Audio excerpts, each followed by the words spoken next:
Hi everyone, welcome to Type Talks. Today we have Taylor from the YouTube channel Flow State, and we're here to ask the question, are all ESTPs jocks? What part of this is a stereotype, and what part do you resonate with? In what sense do you mean the word jock, though?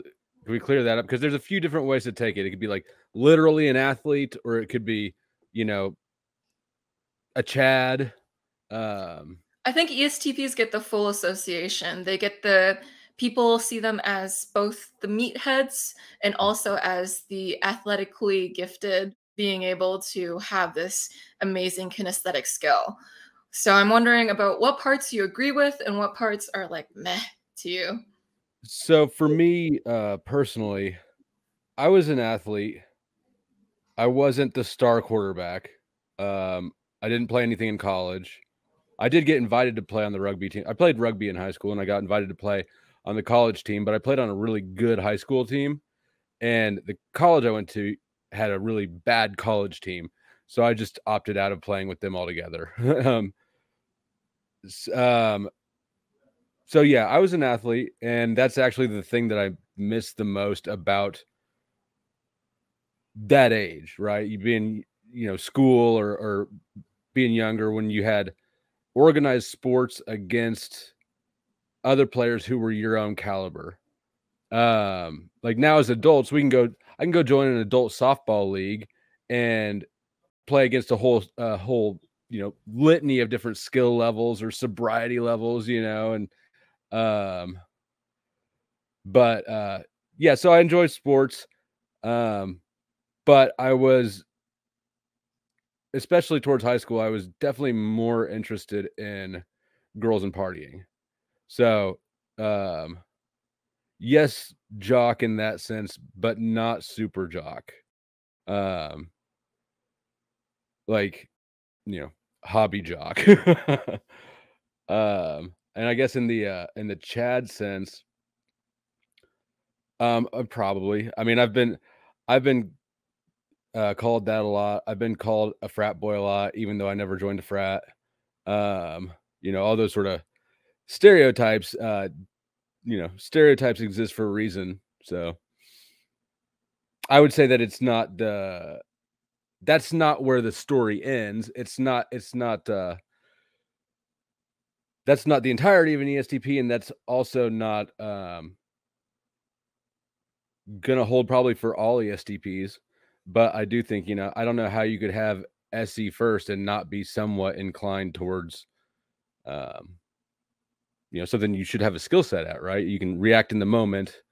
Yeah. Yeah, good points. When you have extroverted sensing as your dominant function, you see reality as it is objectively. So you're going to have that skill set of seeing sensory data completely without bias and completely without putting a past filter on it, just as it is. And that kind of perception allows certain types of proclivity towards certain things. Like there's probably a trend towards ESTPs being jocks, but it's not a one-to-one correlation. But you can see why that exists because when you're that in tune with the moment and with reality and what's actually happening, and you're able to cut through the noise, then it's going to lead more easily to certain skills.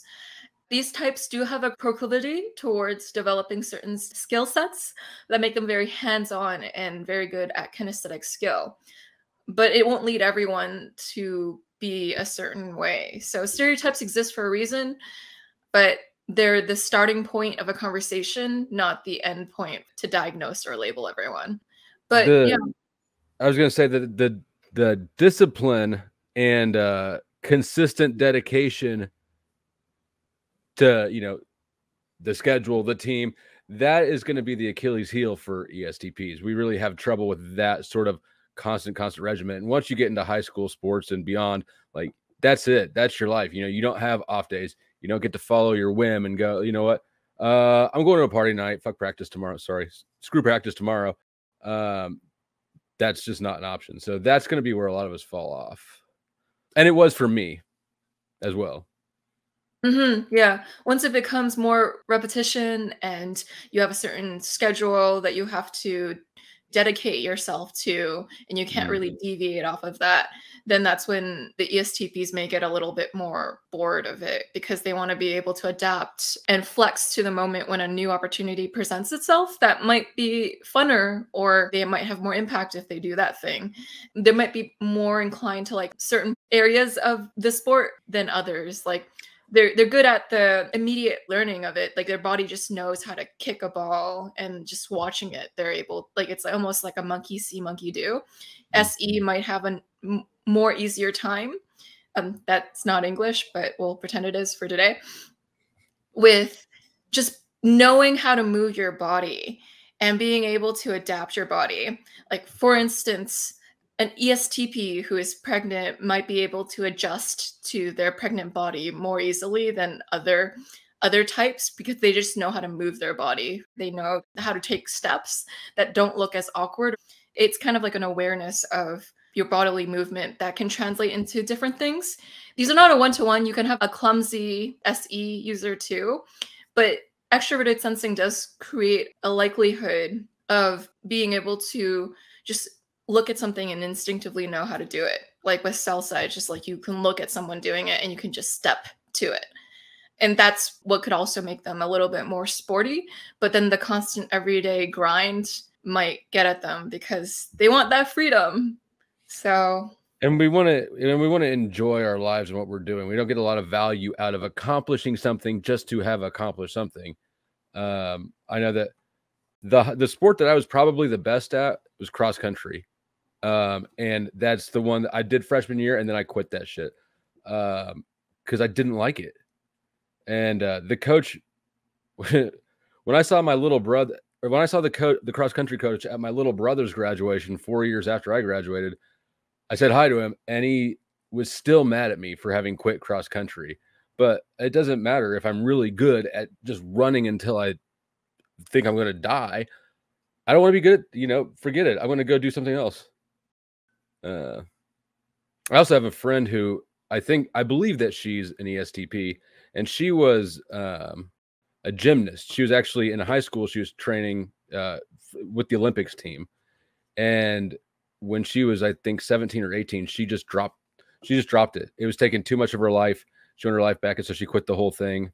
And I don't believe she ever did gymnastics again. I know that she was a Chiefs cheerleader for at least a couple seasons, but yeah, just walk away from it at that point.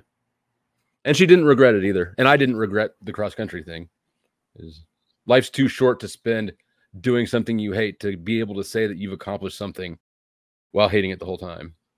The journey is important too, and having a fulfilling journey. You don't want to just dedicate your life with a single tunnel vision that might make you miserable. And so although ESTPs have this very instinctive knowing, their body just knows how to do things. And so they might get cross country or understand how to be a gymnast a little faster than other people at the beginning. The regimen might get to them because it's stealing away their life. This doesn't hold true for everyone, but these are definitely trends. And so thank you everyone for watching. And thanks, Taylor, for a wonderful rundown of your mind. You are incredibly articulate. A very good example of an ESTP online. And I think that we need more ESTP representation on the internet. So it's good that you're out repping your team. I do what I can.